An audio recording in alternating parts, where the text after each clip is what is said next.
MacNeil, founder of She Takes on the World, one of the top 10 career-minded sites for women. She's also the co-founder of Imaginaris, which she's recently won an Emmy for as well.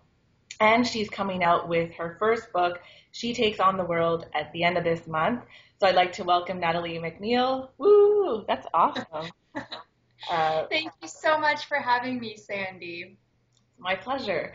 So why don't you go ahead and just tell us a bit about yourself, and we'll get started.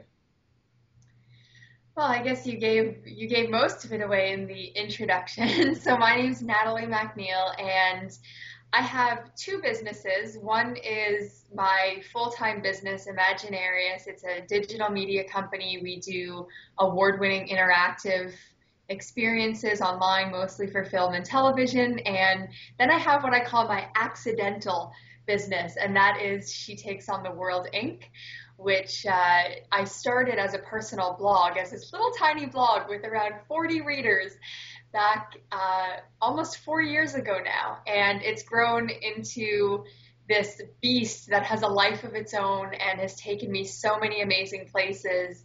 And so I'm really starting to focus more on She Takes on the World as I move forward. And as you mentioned, Sandy, I've got this coming out in just a few weeks, March 27th. So that will build upon the She Takes on the World brand. And the book is called She Takes on the World. Subtitle is A Guide to Being Your Own Boss, Working Happy, and Living on Purpose, which kind of gives you a hint of the values that I sow into She Takes on the World and my business. So how did you get started with She Takes on the World? I know, I mean, I'm a long-time reader of the site, but for those out there who are just stumbling across the site, what prompted you to get started? I go through this story in my book. It's a long story, so I'll keep it kind of short. Um, she Takes on the World was started because I was doing a lot of traveling at the time. I was still a student and I was starting my first business. So I literally felt like I had the weight of the world on my shoulders. And I had been away. This was just a little bit before I knew I would work on my business when I was finishing school. I went away to Europe. I was in the Czech Republic. And in a nutshell, I was kind of lost, figuring out what it was I was going to do. A lot of people, as you know, try to put you into a mold. Society tries to fit you into this cookie cutter of what a life should be like. You know, you go to school, you graduate, you get a real job, and that's not for everybody. And so I was kind of searching for myself when I was in Europe and had this experience. I was driving and the song by David Guetta, The World Is Yours, came on, or sorry, The World Is Mine.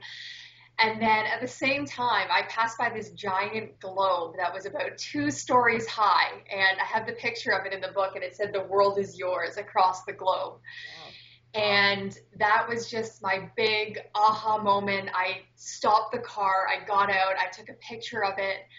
I knew then and there that I was going to pursue my own business and that I was not going to just go and get a real job, so to speak. And then the name She Takes on the World came to me actually a couple weeks later in a dream.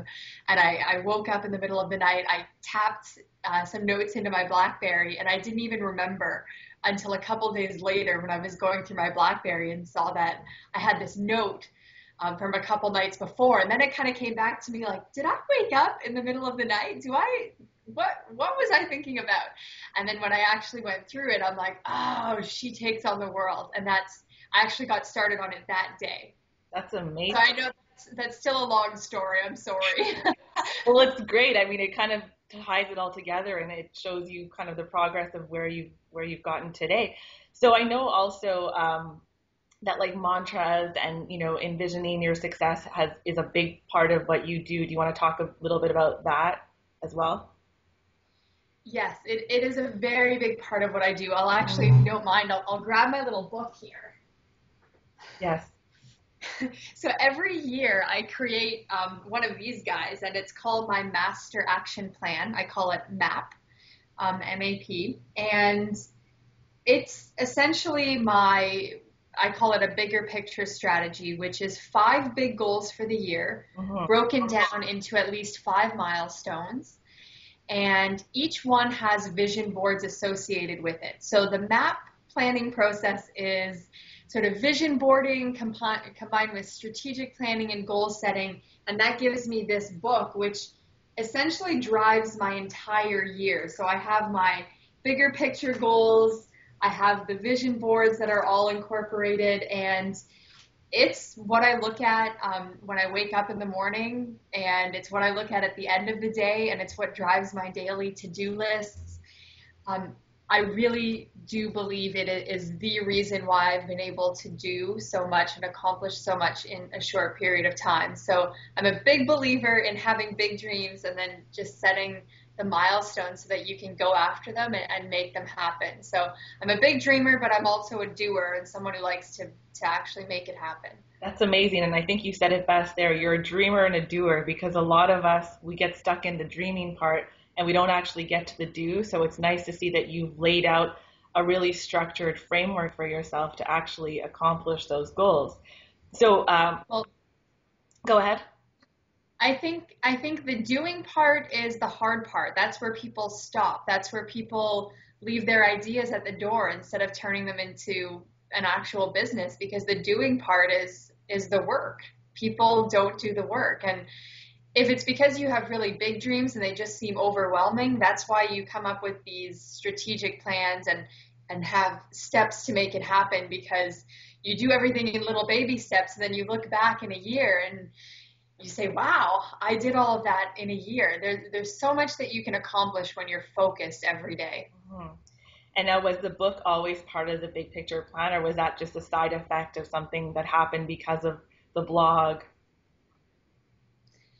Well, the book it wasn't part of my plan until a couple years ago. So I wrote the blog for a couple years, and publishers and literary agents and people planted in my ear that, oh, would you want to do a book? Would you want to do a book? And I didn't feel like I was ready for a book yet. I mean, I had accomplished a few things, but I felt like I had a lot more in me that I had to do over the next couple years in order to have enough substance, I guess, and enough narrative to write a whole book. So I stuck it out for another couple years, built my business, built my brand, did a lot of really cool things. And about a year and a half, actually almost 2 years ago now, was when it became part of my plan. And I said, I'm ready for a book. And as soon as I said I'm ready for a book, all kinds of opportunities came in and narratives and women who I featured in the book, because a huge part of She Takes on the World is sharing the success stories of other people as well. And so I wanted to weave that into the book.